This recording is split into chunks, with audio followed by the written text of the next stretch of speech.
YouTube, fellow carvers, fellow trench diggers. Doing a little review of my Kessler X carve 164 Titanal Swiss made low speed body dragging machine. Let's get into it. Well, this thing is a 164 in length. It's got a 260 millimeter waist width. It's got a 12.5 meter side cut radius. It is a Titanal construction. It's got a black race base, so super fast. Yeah, I bought this board. I've had this board actually almost a year exactly, and I consider myself a pretty decent snowboarder. I've been snowboarding all my life, all over the country. And, yeah, saw some videos of some Japanese guys doing some crazy carving, you know, doing 360s and whatnot, and dragging their armpits. And I thought I was gonna buy one of these boards and do the same thing. That was not the case. Don't kid yourself. It's not the easiest thing I've ever done. But some of you are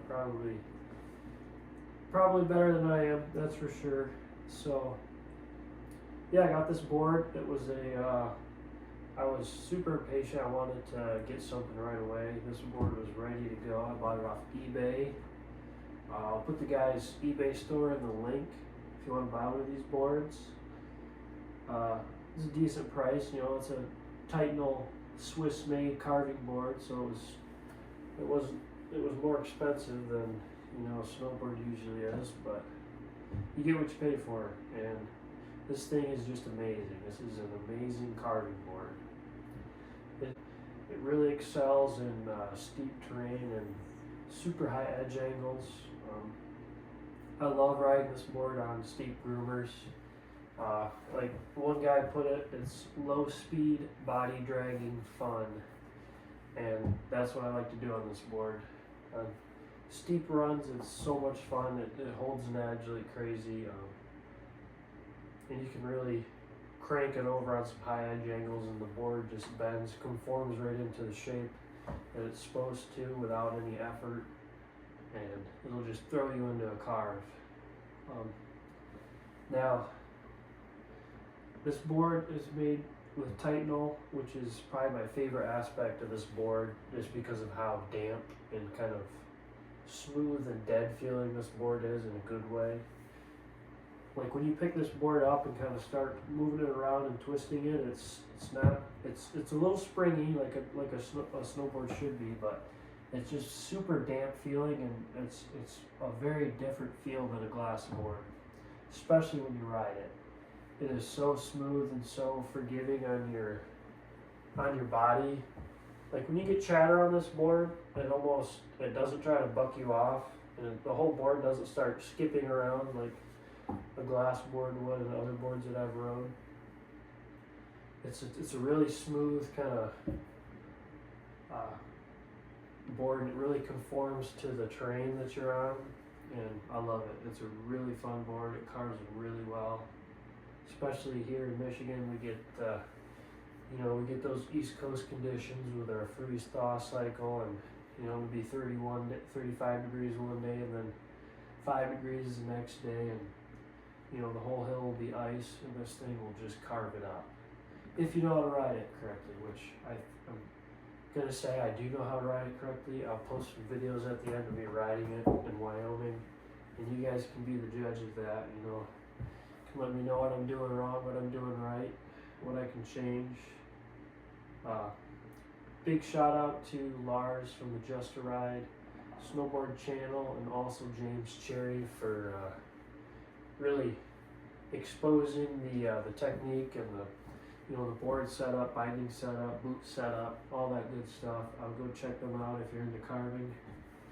They helped me a ton. Anyway, back to the board. I love this board. I do have to run steep angles on it. That is the biggest limiting factor on this board is the waist width. It's only 260 millimeters, which is fairly wide for normal people, but Now they're coming out with boards like Donic and the JCJ Anderson boards, the C4, the Coiler boards, the Xeji boards. Those all got like 300 plus millimeter waist widths, and you could probably ride duck dancing with size 12 boots and not boot out ever, which is awesome. I'd recommend one of those boards, especially a Titanal one if you got big feet. I have 10.5 size boots, and I ride Insano boots. They're a stiff boot. I got the Now CX carbon bindings, a nice stiff binding. Got the Skate Tech stuff. Really love the setup. I really had to start cranking the angles to minimize the boot out on my rear foot. I found this board. Some boards I've rode are really front foot oriented. This one, it's not super set back or tapered or anything, so you can ride it pretty neutral as far as body positioning in a carve. I like to be throw myself a little farther forward when I'm carving it, especially on steep terrain.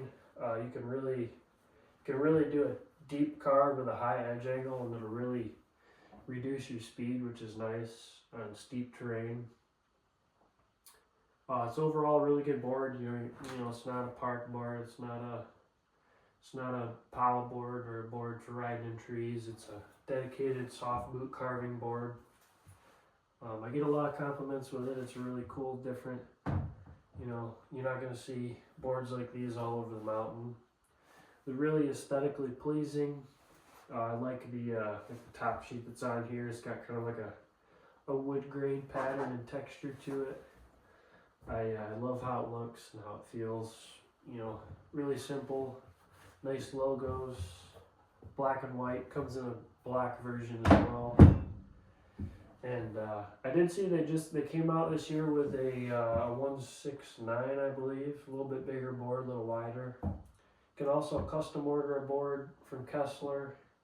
Seen some guys do and get a wider waist width, but you're still not going to get anywhere near that 300 millimeter waist width that you could with some of those other boards I mentioned, which I'd love to ride someday.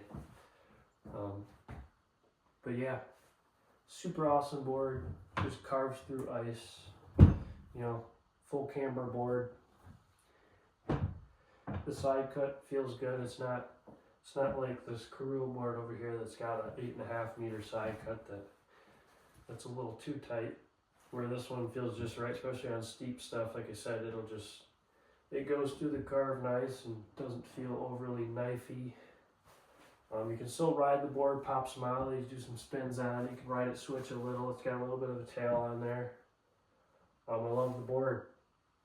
I'd recommend it if you have small feet.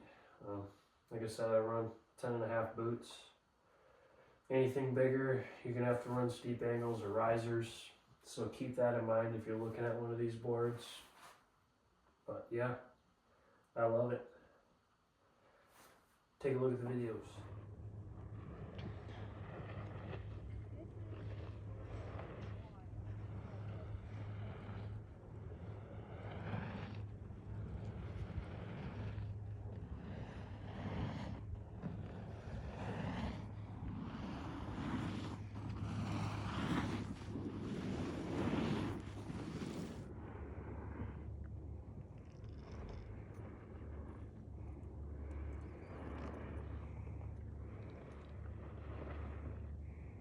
Nice having it going to ourselves.